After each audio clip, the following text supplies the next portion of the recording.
Dnes mám voľnejší pondelok, tak som sa rozhodol, že zoberiem dcéru na nákupy.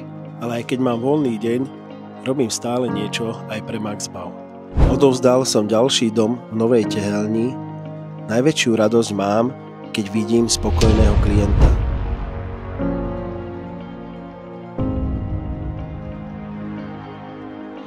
A ešte som stihol pozrieť novú kúpeľňu v ďalšom dome, kde už tiež máme klienta.